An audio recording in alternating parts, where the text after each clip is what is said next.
Hello and welcome student to our channel. In this lecture, we discuss about Ostwald dilution law. Ostwald dilution law. अब Oswald साहब ने dilution law दिए थे. अब dilution means कोई भी सॉल्यूशन के अंदर वाटर डालने को डाइल्यूशन बोलते हैं. अब उन्होंने ओसवाल्ड साहब ने कौन सा लॉ दिए थे? अब उन्होंने बोले थे degree of dissociation of weak electrolyte. अब हमें पता है वीक इलेक्ट्रोलाइट जो कि कम्प्लीटली डिजोल्व नहीं होते. Degree of dissociation of weak electrolyte is directly proportional to degree of मतलब alpha is directly proportional to square root of volume. Square root of volume मतलब अंडर रूट वॉल्यूम. अब उन्होंने क्या बोले थे कि जो अगर हम वॉल्यूम को अगर बढ़ाएंगे तो डिग्री ऑफ डिसोसिएशन बढ़ेगा. इसका मतलब क्या हो रहा, अगर हम वीक इलेक्ट्रोलाइट के अंदर वाटर डालेंगे तो हमारा अल्फ़ा बढ़ेगा. अल्फ़ा इज इंक्रीजिंग और inversely proportional to square root of concentration. और इसका मतलब इस alpha is inversely proportional to square root of C. अगर हम सी बढ़ाएंगे मतलब कॉन्सेंट्रेशन बढ़ाएंगे सॉल्यूशन का तो अल्फ़ा इज डिक्रीजिंग, और अगर कॉन्सेंट्रेशन कम करेंगे तो अल्फ़ा हमारा बढ़ेगा. अभी हम एग्जाम्पल के जरिए देखेंगे. For example HCN is dissociate into H positive plus Cn negative. अब जैसा हम देखेंगे कि हमने क्या लिया यहाँ पे 1 मोल ऑफ HCN वाटर के अंदर डिसोशिएट करें हमने. अब 1 मोल में से कितने मोल H पॉजिटिव और Cn नेगेटिव देगा. अब हमारा क्या था अल्फ़ा कि एक में से कितने मोल डिसोशिएट हुए उसको हम क्या बोलते थे अल्फ़ा. अब फॉर एग्जांपल एक में से कितने डिसोशिएट हुए हमें मालूम नहीं.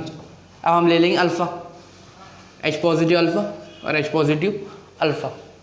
अब देखो यहाँ पे HCN में से एक में से अल्फ़ा डिसोशिएट हो मतलब एक में से अल्फ़ा कम हुआ तो हम यहाँ पे क्या लेंगे 1 माइनस अल्फ़ा. यहाँ पे क्या लेंगे हम 1 माइनस, क्योंकि एक में से कम होगा ना अल्फ़ा ये बन गया. अब एक में से अल्फ़ा सिर्फ यहाँ पे बचा, 1 माइनस अल्फ़ा बचा. अब देखो हर एक कंपाउंड का कुछ वॉल्यूम रहता. अब यहाँ पे HCN का वॉल्यूम है तो हम क्या ले लेंगे 1 minus alpha divide by V. Alpha divide by V, alpha divide by V. हम यहाँ पे देखो हमारे पास एक रिलेशन है 1/V is equal to C. 1 by volume is equal to C मतलब कॉन्सेंट्रेशन. अब अगर हम यहाँ पे पुटअप करेंगे इसको तो ये क्या आएगा C is equal to 1 minus alpha C और अल्फ़ा C. अब हमारा कल आयनाइजेशन कांस्टेंट का फॉर्मूला क्या था K मतलब ये एसिड है Ka is equal to concentration H positive concentration Cn negative upon concentration HCN. अब H पॉजिटिव कॉन्सेंट्रेशन क्या है alpha C, Cn negative concentration alpha C और HCN का कॉन्सेंट्रेशन C 1 माइनस अल्फ़ा. अब यहाँ पे क्या हुआ C से C कट गया, ऊपर क्या आएगा alpha square C upon 1 minus alpha. अब जो वीक इलेक्ट्रोलाइट का अल्फ़ा रहता वो बहुत ज़्यादा छोटा रहता, एक से बहुत ज़्यादा छोटा रहता. फॉर एग्जांपल एक से बहुत ज़्यादा अल्फ़ा छोटा रहता, जैसा 0.05 को हम निगलेक्ट कर सकते, 0 ले सकते. तो 1 माइनस 0 इज इक्वल टू बोल दो 0. 1 माइनस 0 इज इक्वल टू 1. अब हमारा Ka क्या आ गया यहाँ पे अल्फ़ा स्क्वायर C. अब हम देखेंगे मिटाएंगे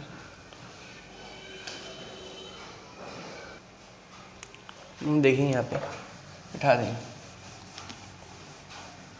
अब हमारा क्या आएगा Ka is equal to alpha square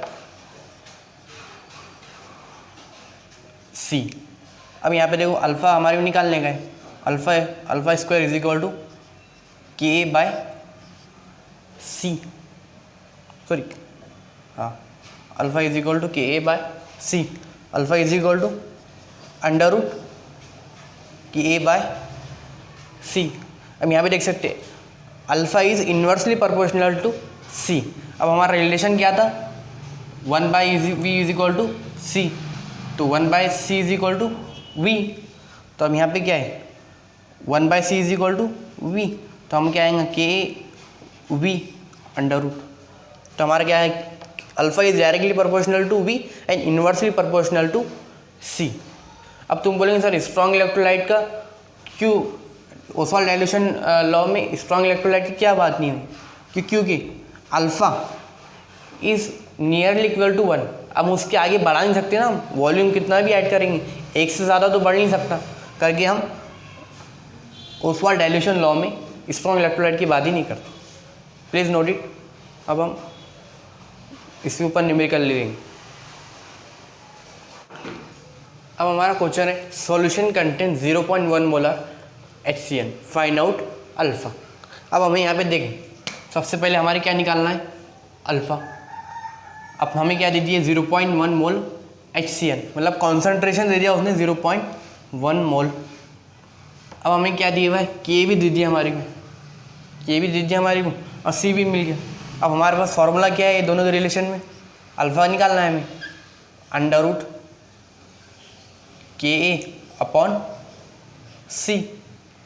अब अल्फ़ा के ए क्या है यहाँ पे, 4 × 10⁻⁻5 अपॉन सी क्या है हमारे पास 0.1 मोल। अब 0.1 मोल को हम 10⁻⁻1 भी लिख सकते हैं, 10⁻⁻1 अंडर रूट।